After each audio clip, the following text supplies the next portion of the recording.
Hey guys, Kevin here with Victory 4x4, and in this video I'll show you how to install our strike rear bumper on a GX460. Now we're going to lay out this cut on the 14 and up. So to start, I'm going to place a piece of tape right here at the top edge of this fascia where it meets the body at the wheel opening, just so I have something to mark on and reference. Now, starting at the front point of this fascia here in the wheel well, I'm going to measure straight down and then just carry a mark directly over and just make a small line here at 1.5 inches down from that point. Now for our second measurement, we're going to come right up here to the front corner of this taillight where it meets the fascia and measure straight down. For that measurement, I'm going to go 10 3/4.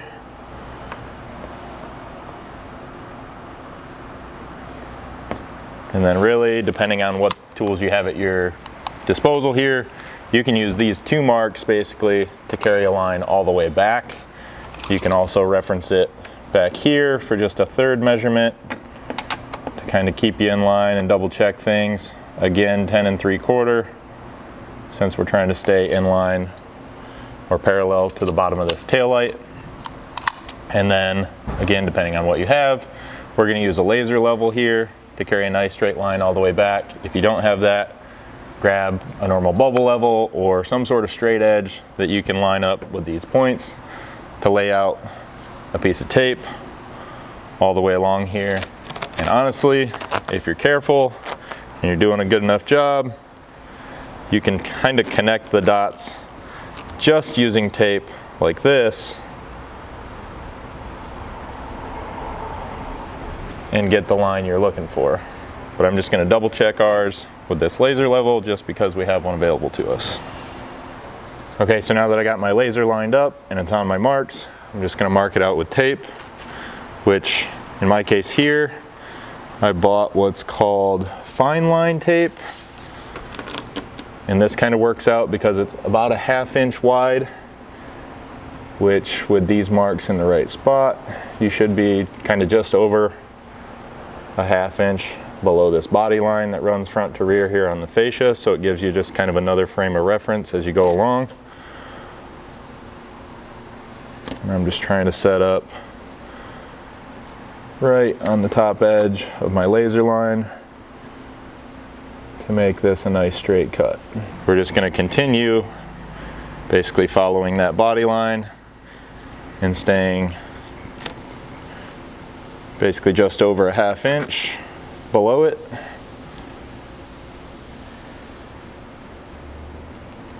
All the way around to this corner.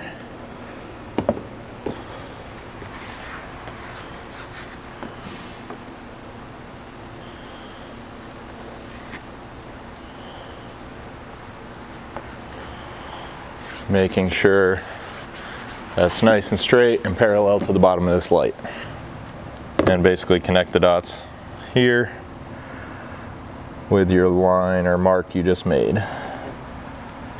Now we're not just going to cut straight back in on this line, but we're going to use it as a reference so that we can measure in from the back face of this fascia about 1.5 inches and make a mark that will then carry straight down parallel to the back of this reverse light.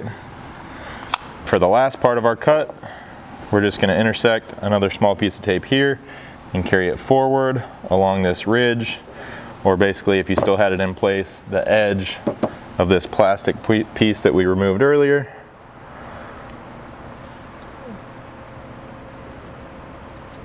That's a little hard to see with my hands in here, but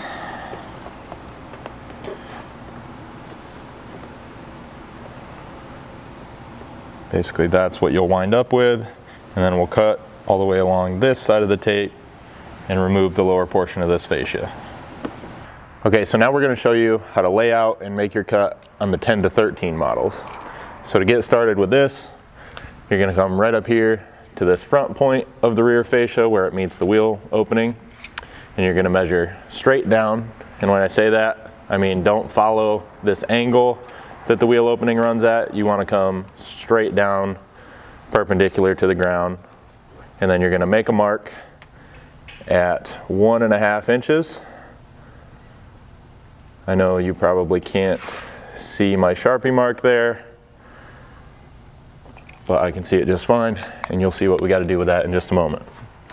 And then after we have that front line marked, you're going to come back here where the fascia meets the bottom edge of the tail light, and you're going to measure straight down again and make a mark at 10 3/4. And then for good measure, I'm going to come back here just about 8 inches or so farther back on that tail light, make another mark at 10 3/4, just as kind of a reference. Now that I have that set up and level at the right height in line with my marks where I want it, basically what we need to do is just using this as a guide, lay a line of tape above this laser line so it protects this paint as well as gives us a guide to make our cut. Now the tricky part of this is where you come back here. We actually need to follow this straight line all the way around. This is where this laser really helps us out because we don't have a great way to measure straight down from that tail light to our 10 3/4 mark because you have this big contour in the back of the fascia. So again, like I say, laser level really helps out in this area. If you don't have it, obviously you can kind of eyeball this straight. You can use a flat straight edge as a guide along here visually to kind of make sure that your tape stays nice and parallel as you wrap around here. And if you're a little uncomfortable, you're not sure you got it straight, you can always cut just a little bit low and then double check that fitment and tweak it as you fit the bumper in place. Now once you're happy with your first line, coming back nice and flat across here, and you run into this light, basically all you need to do is make a straight line that runs down just to the outside of this radius, and you're basically just trying to retain this light housing here so it doesn't have to be super critical. But like I say, just kind of following where this flat surface meets that radius, you'll bring a line straight down along the edge of this light housing. And you can run that down just a couple inches past the bottom of this light.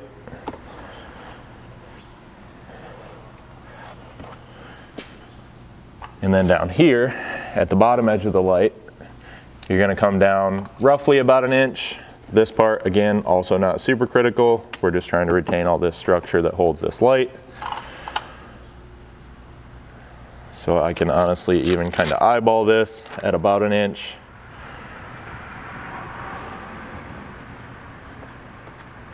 And run that straight over parallel to the bottom edge of this light. And you'll want to bring this over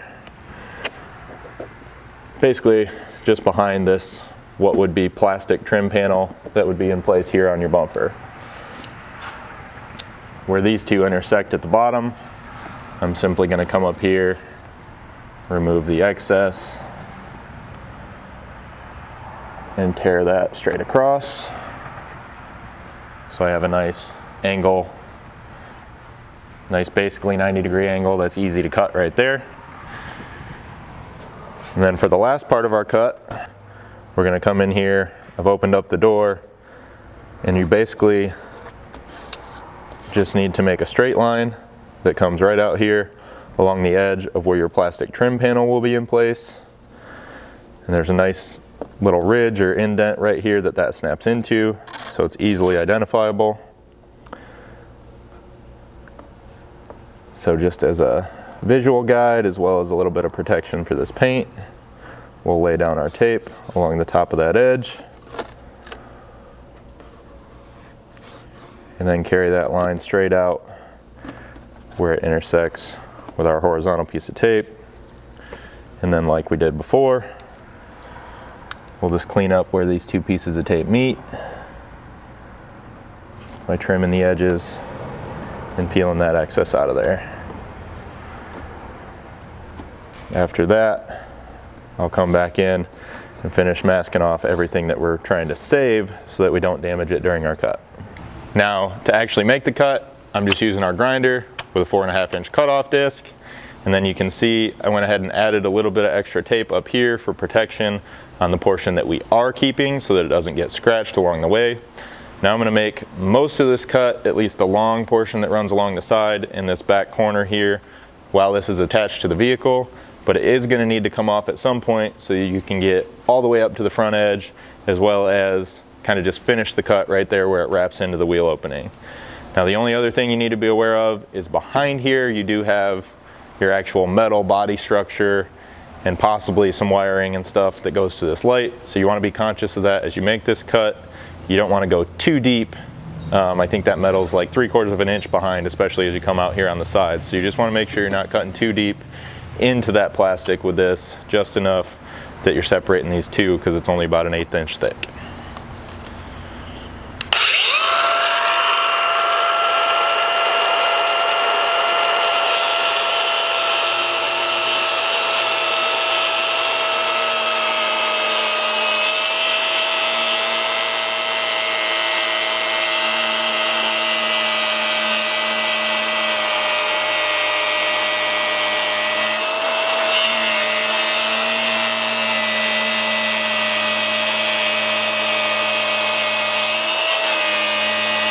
All right, so to get started on the disassembly side, the first thing we're going to need to do is get this plastic trim panel out of the way.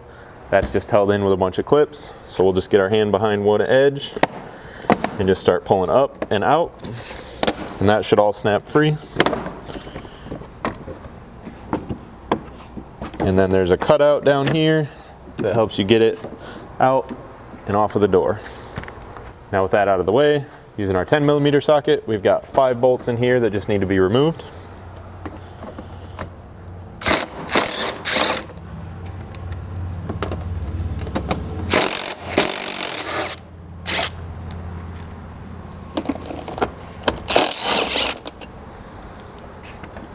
Then inside here on the driver's side, you've got 2 black plastic clips that are going to need to be removed.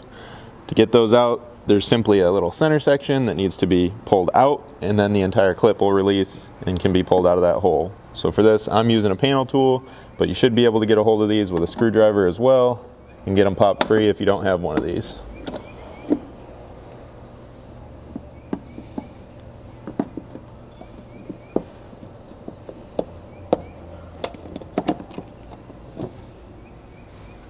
Now up here in the wheel well opening, you're going to have 3 of these 10mm or Phillips head style screws that run along the top edge, 3 of these push out style clips, as well as 2 more of those 10mm head bolts underneath.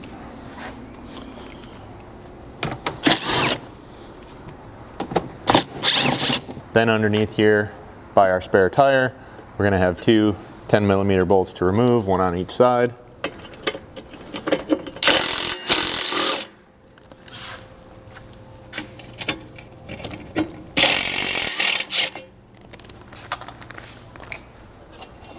And then there's 1 more bolt right up here on each side.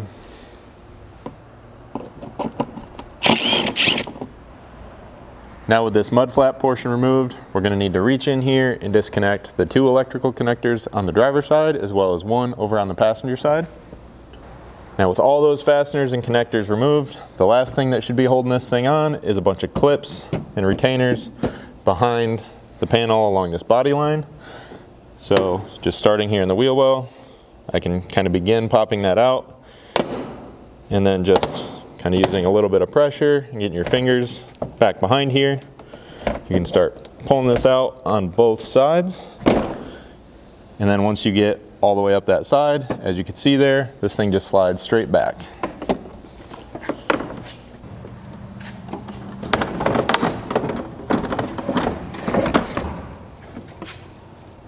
Now that I have this off, you can kind of get a better look at what these electrical connectors are going to be like. And then this is also when we're going to need to remove this wiring harness, as well as the backup park assist sensors from the bumper. So to do that, I'm going to start by just removing any clips that might be holding anything in place.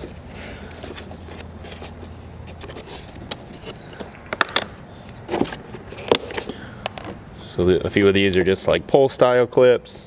And then to get these sensors out, first I have to pull that harness clip off. And then each one of these is held in place with just a tab on each side of the sensor, and then pushing back from the outside Those will slide in and right out of their retainers.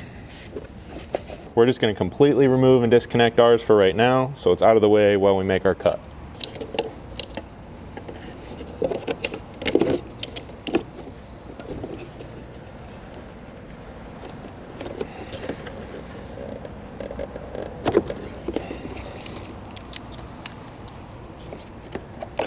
Now before I make my cut, I'm also going to remove this tread plate from the fascia, and that should just be held in with clips that will pull straight out.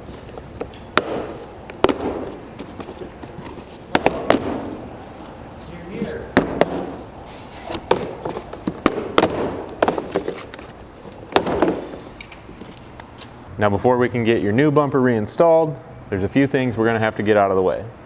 First being this hitch mount bracket, or in your case, if you're equipped with a full factory hitch, that's going to need to be removed as well. For this, I'm just using a 17mm socket. This is held in with 6 bolts.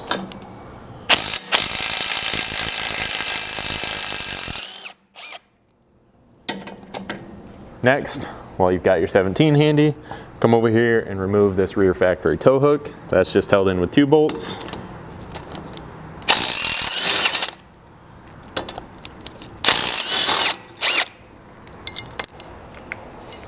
Next, using a 12mm socket, you can remove both of these metal brackets. Now, if your vehicle is still equipped with a spare tire, this is a good time to get it out of the way so you can access all this hardware.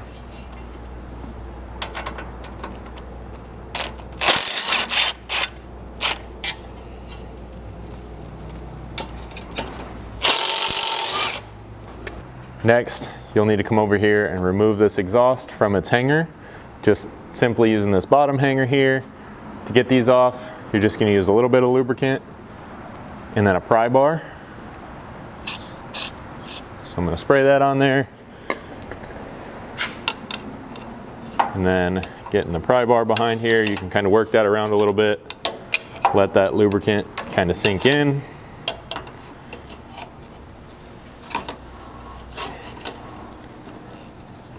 And that should pop right off. Next, we'll need to get this pump free from the frame, but before we can do that, we got to remove this black plastic cover that's just held in with some of these push style clips. Now over here on the driver's side, we're going to need to remove this pump. It's simply held in place with 3 bolts on the frame. Those are 12mm heads. There's 2 here on the side and 1 on the top.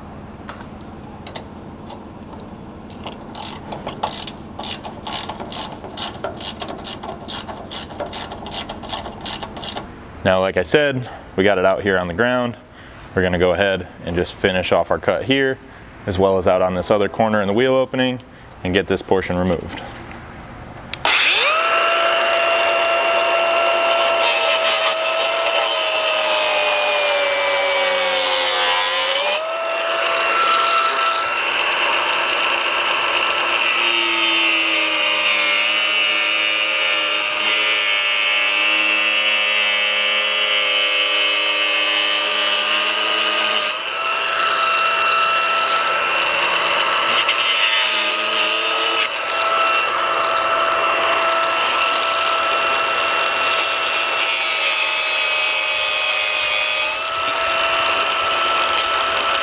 So once you got everything cut and cleaned up, you should wind up with a part that looks exactly like this.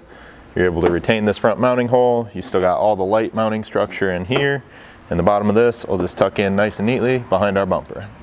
Then after you finish up your cut, you're left with a portion that looks like this. Now you can go back with a grinding disc, a little bit of sandpaper, even a sharp knife that you can carry along this edge, something just to clean up all this plastic that's hanging off of here, as well as on this corner that you're kind of left with a big point on down here. You can come in there and kind of round that off with a pretty good fillet, just to give you clearance to the bumper once everything's installed. Now that we've got the edges of this cleaned up, we can go ahead and get it reinstalled on the vehicle. Just know that once you have the bumper installed, just due to manufacturing variances in our product, the factory vehicle, and the little bit of difference everybody's going to make when they lay out this cut, that you may have to adjust this slightly once you've seen how it fits in relation to your new bumper.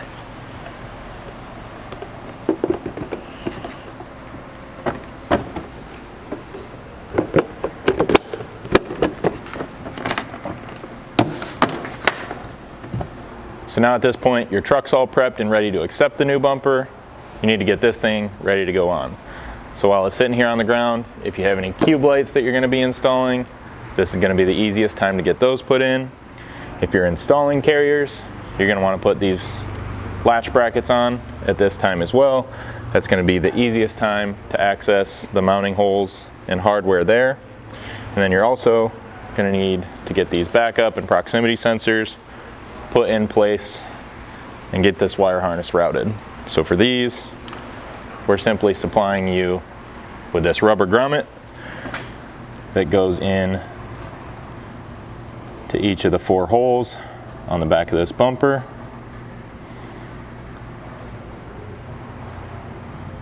And then you can simply push the sensor in from the inside here once you have the harness routed. Also, if you didn't notice when you were taking everything apart, just make sure you got the correct left and right side of your harness, as one side has 2 connectors, the other side only has 1. Now, one last note on this wire harness before you get everything installed. As you're going to notice on the 14 and up, we removed the factory backup lights from the vehicle. So you'll want to take this gray connector that's got a red as well as a white wire with a black stripe, and you can remove that and tie those into your pods so you have functioning reverse lights. However, on the earlier years, if you want to run those as well as the factory reverse lights, you can simply tap into those without removing the connector and have those function together. So now with both the bumper and the vehicle prepped, we're ready to get this thing installed. So grab the help of a friend. Just be aware, as you go to get this on, you're going to have to work your way around the exhaust hanger over here on the passenger side and the air compressor on that back left corner.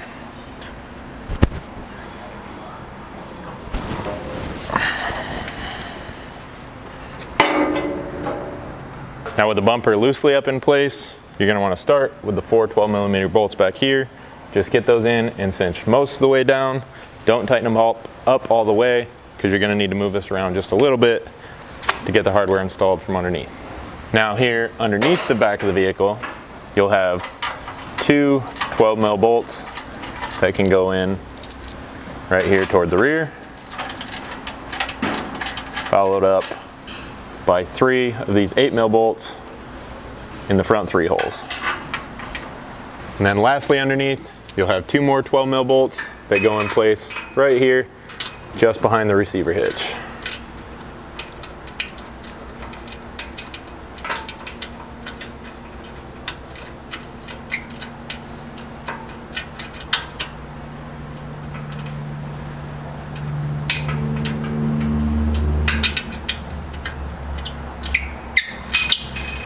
Now once all your hardware is installed, you can check your alignment left to right, front to rear, and then tighten everything up. Now after you've got all your bumper hardware tight, you can come back in here and remount this compressor to the frame. And then for the splash shield on that, you're just going to need to make a small cut to the back, removing about a 1/2 inch of material, as you can see I've marked here, and then that will slide right up in place. For that, you can reinstall your trailer plug to the frame.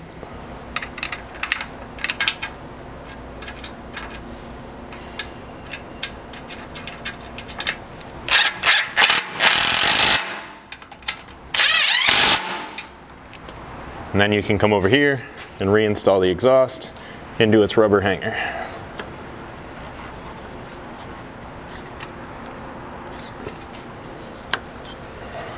Be sure to reconnect these wire harnesses on both sides and tie any loose hanging wire up out of the way. Then at the back of the vehicle, you can install this cover plate using the provided button head bolts and a 3/16 hex wrench.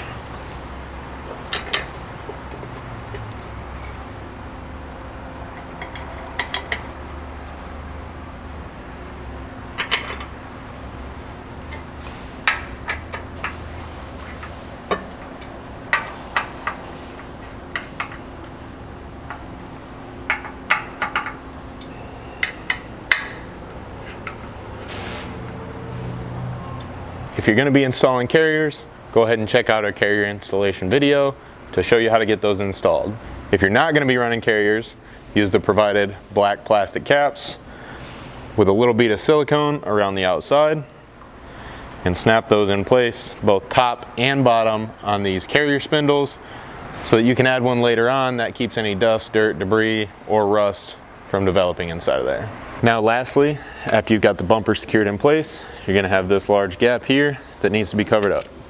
For that, we're going to use this plastic trim panel that you removed from the factory bumper fascia. For that, you'll simply put it in place here, get it back around that door stop. You can kind of wedge this front portion up under the seal slightly, and then just begin from one edge pushing forward. And there's clips underneath this back edge that you may need to help into place with a flat blade screwdriver.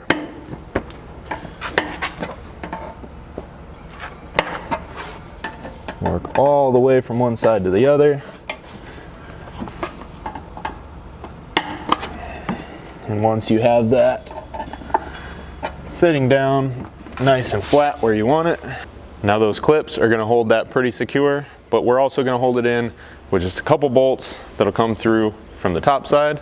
But in order to get those in place, we're going to need to go underneath and drill back through our plastic panel using a couple factory brackets as a guide. Now, using these two brackets as a guide, we're going to be drilling back up through this plastic panel that we just snapped in place. A couple key things to note here before we go ahead and drill this. One, make sure your hatch is open so that you don't drill all the way up through and into the bottom of that. And then you also want to make sure when you're drilling up through this nut as a guide that you're perpendicular to the angle of this bracket and not trying to drill straight up, because then you're going to have a super hard time getting that bolt to go into the threads on this nut. If you're having a hard time getting lined up there, you can always put the spacer in place, kind of using that as an angle guide to show you where you need to be. Now for this, I'm just using like a 5/32 drill bit, I believe this is, something small enough that it can go in this nut, not damage the threads as we drill up through the plastic. And then we'll come back from the top side and open that hole up just a little bit more to fit our bolt later.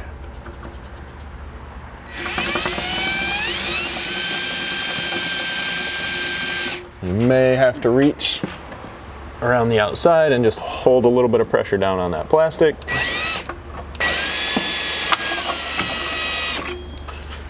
I'll go do the same thing over here on this other bracket.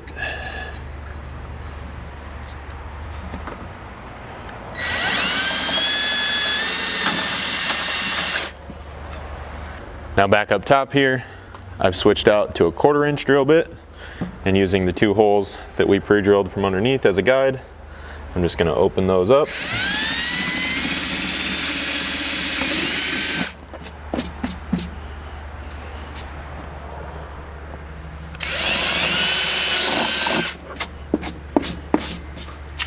Then after you have those drilled out to a 1/4 inch, you can grab the provided bolts and spacers.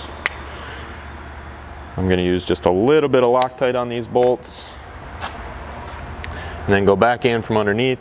In between the bracket that you just used as a guide and this plastic panel, you can install the white spacer.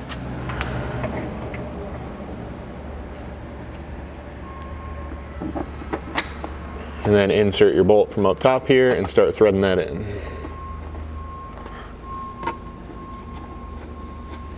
After you have both of those started by hand, just grab your 4mm hex and tighten them down. Alright guys, so that's a wrap for this install. If you guys have any questions about this bumper or any other Victory 4x4 product, feel free to reach out to us, info@victory4x4.com, or give us a call, 269-459-8447.